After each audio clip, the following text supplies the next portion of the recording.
Finally, we'll address a topic that remains as urgent as ever, women's rights and children's rights, especially with a focus on gender-based violence and child exploitation. Please welcome Ms. Nhạ Nguyễn, LPC, who will lead this important discussion. Ms. Nhạ Nguyễn is the licensed professional counselor working with children, students, seniors, young adults, Vietnamese refugees and immigrants, former political prisoners, U.S. veterans, and underprivileged populations. Ms. Nguyễn also served as a member on the tribunal, on the panel of the Vietnam Tribunal convened in Washington, D.C. In April 2023. Welcome. Thank you, Dr. David Tran. Can you hear me? Okay.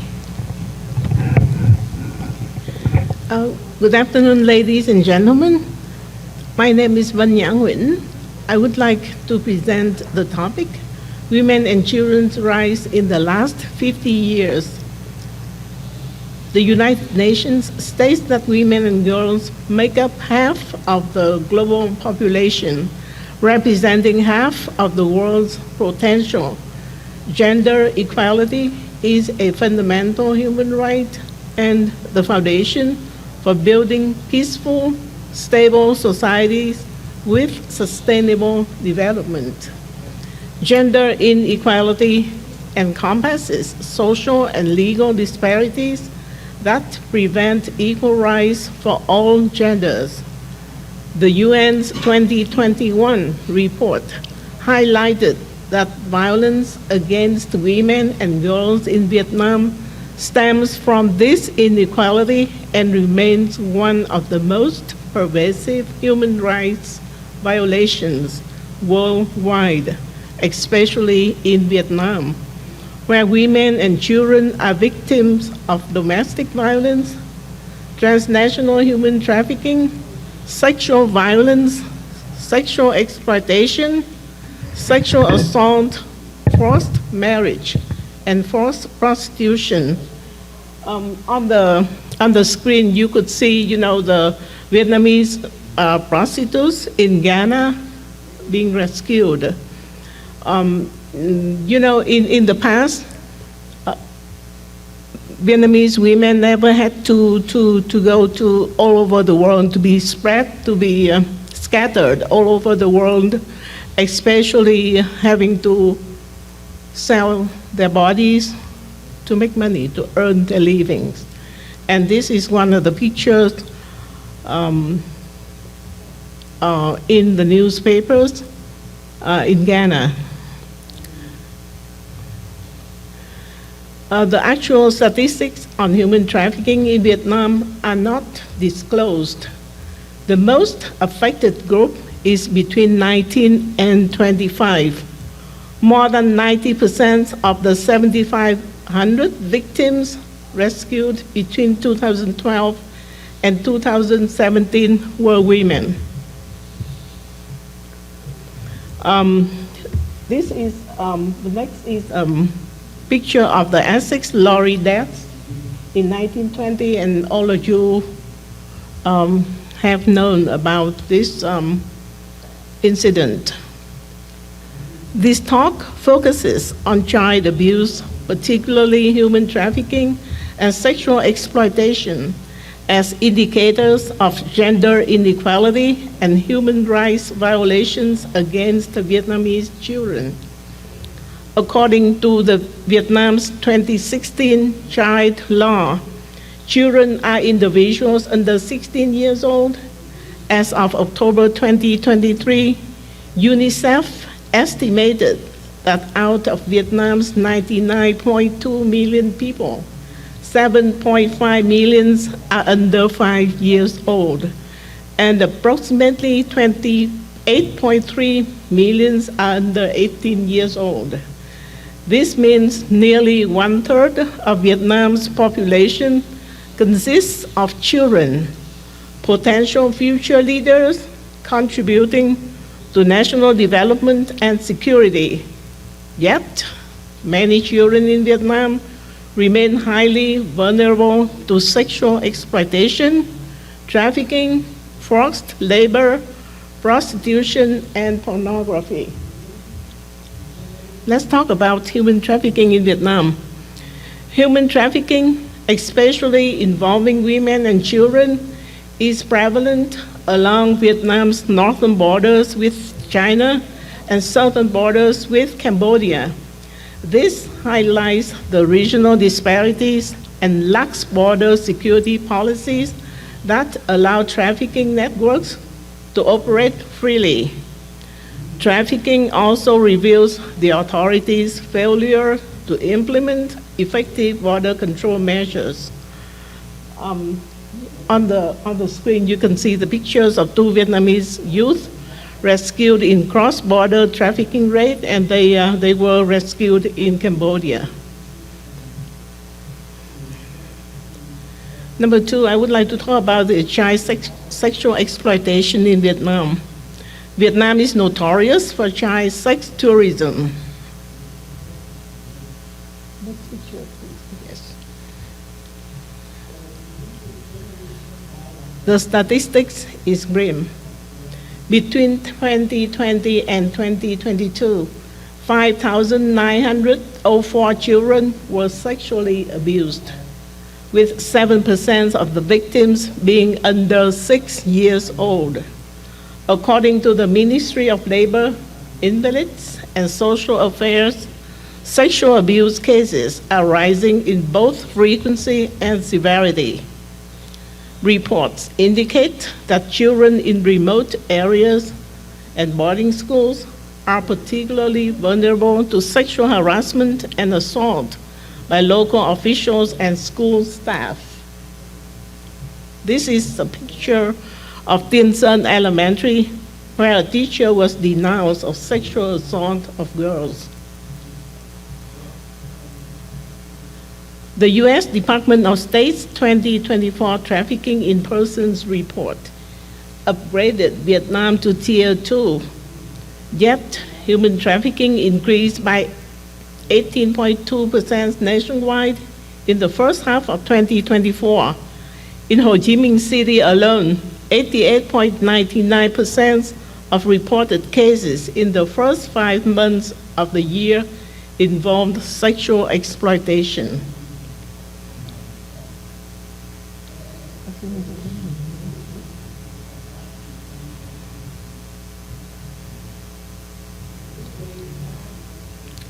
So, what fuels human trafficking and child sexual exploitation in Vietnam? Who are responsible for it? Number one is moral and social decay. Culture, education, personal morality, family values, and social ethics have severely deteriorated, going against global progress and national traditions due to the focus on maintaining the power and rule of the party.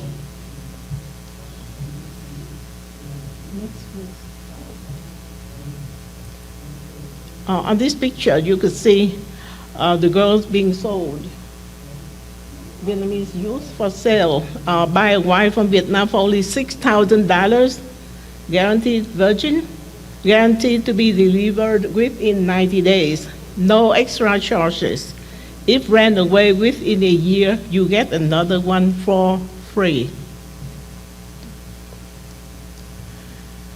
Next is the responsibility, the violation of children's rights.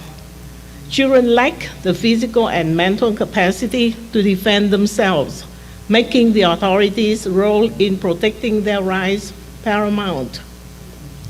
Number three is lack of transparency. The authorities have failed to disclose the number of trafficked girls forced into prostitution or sold as slaves. Number four is public distrust. The authorities treat the people like commodities because the massive influx of foreign currency comes from Vietnam citizens living or working abroad. Number 5 is corruption. Reports indicate that government officials and police often accept bribes and collude with organized criminal networks, including traffickers. A survey by Transparency International found that 30% of Vietnamese citizens has paid bribes to public officials, with the police being perceived as the most corrupt institution in the country. Let's talk about the other causes leading to human trafficking and child sexual exploitation in Vietnam. It's a judicial failures in Vietnam's anti-trafficking measures, lack of prioritization. Combating human trafficking, exploitation, and child abuse is not a primary concern of the authorities. Next is legal disparities. There is a significant difference in how ordinary citizens and Communist Party members are prosecuted for crimes involving child exploitation. On the picture, on the screen, you can see a cadre being caught on camera kissing a little girl, and he got very light punishment. That caused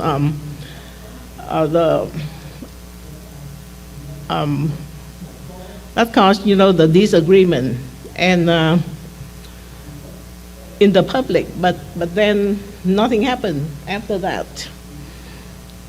The other factors we can consider here is the governmental negligence of child protection.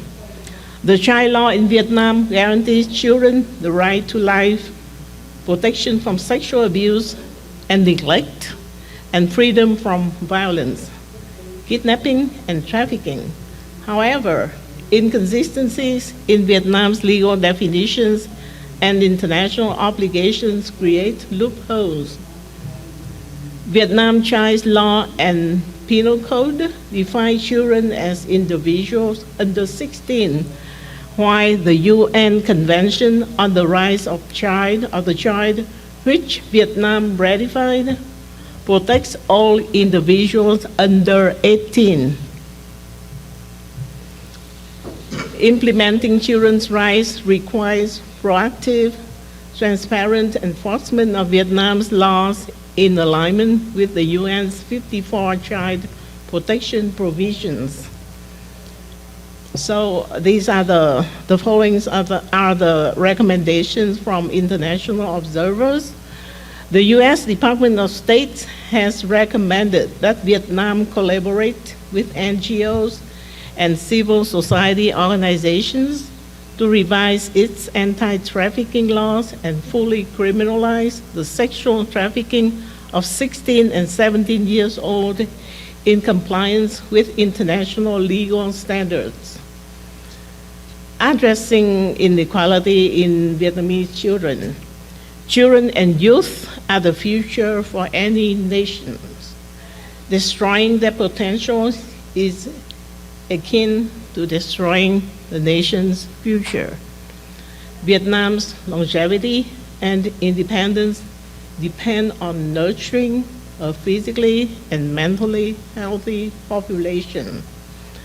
To achieve this, Vietnam must uphold human rights, which can only be secured under a democratic system with true freedom.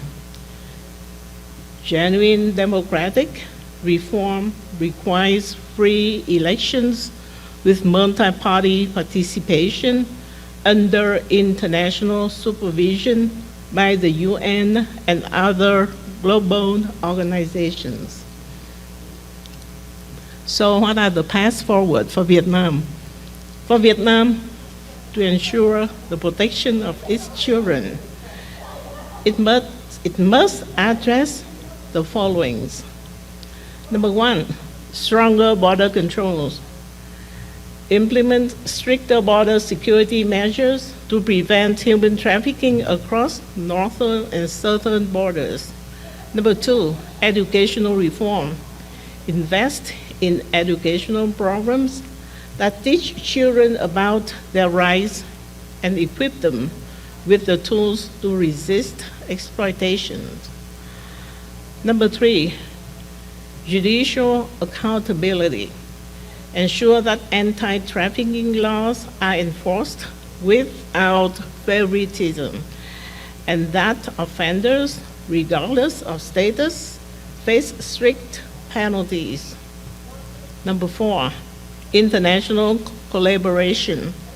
Work with international organizations to enhance legal frameworks and receive support for victim rehab programs. Number 5, transparency and reporting. Regularly publish transparent reports on human trafficking cases, prosecution rates, and victim support programs. In conclusion, we would like to say Vietnam's path towards sustainable development depends on its commitment to upholding human rights and addressing systemic inequalities. Children and youth, as the foundation of the nation's future, must be safeguarded against exploitation, abuse, and trafficking. By fostering a democratic system that values freedom and justice, Vietnam can build a society where every child can thrive. Respecting human rights is not optional. It is the cornerstone of a prosperous and free nation.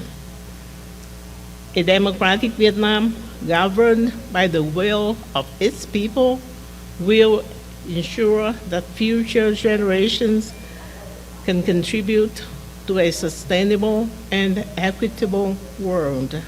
Thank you. Thank you. Thank you, Ms. Vân Nha, for that impactful presentation, and also for the reminder that we need to protect the most vulnerable populations.